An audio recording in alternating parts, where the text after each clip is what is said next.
All right, guys, welcome back. We're starting a new series called the Whiteboard Series. We're going to go through and talk about multiple things on the whiteboard, just breaking things down from a diet, exercise, and workout perspective. The first thing we're going to go over today is the body composition hierarchy. So what I see a lot being a gym owner for 10 years is people come in, they're ready to start working out, but they're still struggling losing weight. So we put together a little hierarchy. Some of this information is from a company called Precision Nutrition. They really map out what happens and how to work out to lose weight. There's a lot of other priorities that come before working out that people seem to take for granted and struggle with their weight loss. So if you're having trouble losing weight and you're working out 3 days a week consistently, this is a good information for you. Let's talk about number one. So the number one thing on the hierarchy, and like any other hierarchy, it's the most important thing to have right. So if we get this right, everything else is going to go well, is your hormones. Hormones are things like insulin, cortisol, test, estrogen. Really, that's beyond the scope of any gym. You really need to go to a doctor, get these things tested, make sure that these things are okay first, because if you're not producing enough testosterone, or if you're producing too much estrogen, or maybe you're pre-diabetic and your body's making a lot of insulin, that's going to cause you to store or lose body fat, whether those numbers are up or down. So step one, when you're starting a new exercise program, or if you're having trouble losing weight, I would get your lab work done and tell them to test all these things, all your hormones, your cortisol levels, your estrogen. Test, make sure these things are right first, or you're going to be fighting an uphill battle the whole time. Number two, the next one, we hear this one talked about a lot. It's super controversial on what the right diet is, what the wrong diet is, but number two is diet. This is the next most important thing for weight loss.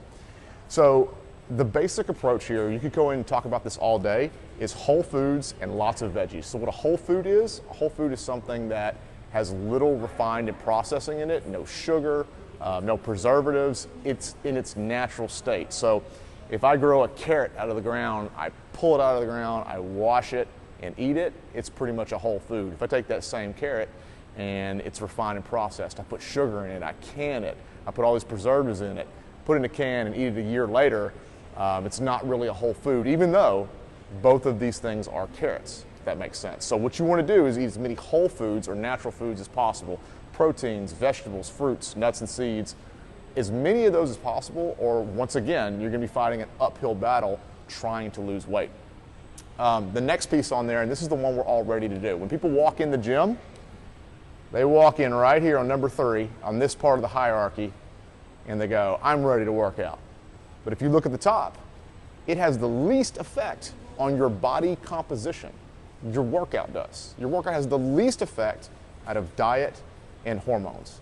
Don't get me wrong, there's a bunch of different type of workouts here. I have some opinions on which workouts work best, but anything from cardiovascular to strength training, endurance training, all exercise is good. It could be going for a hike outdoors, or it could be lifting weights, or somewhere in between. They're all super effective at weight loss. However, if you're working on this and all you're doing is the tip of the iceberg here, sitting out of the ocean, all you're doing is working out, and you're like, why am I not losing weight? You need to check number two and number one, right? So keep in mind, number one is through a doctor's visit, get some lab work done, request these things if they're not already part of your standard lab work. And number two is diet. The cool part is, at our gym, we work on number two and number three with our clients, because we know that without these two pieces, you're not going to lose weight, right? So find a trainer that's going to help you work on not just working out, but also help you with diet and nutrition habits. Diet is one of those things that is so different for every person. It's hard to say you should be on this diet or that diet. You really need to sit down with someone individually and have them work on that for you. Preferences come into play, allergies, the way that you like, the timing that you eat things. Everyone's different. So having someone work with you on diet is super, super important if your goal is to work out, or if you're working out in a gym right now and you're having trouble losing weight, even though you're working out. Check number two, check number one, because chances are you're doing number three, but you're not doing two and one. All right, guys, until next time, we'll see you on the Whiteboard Series. Have a good day.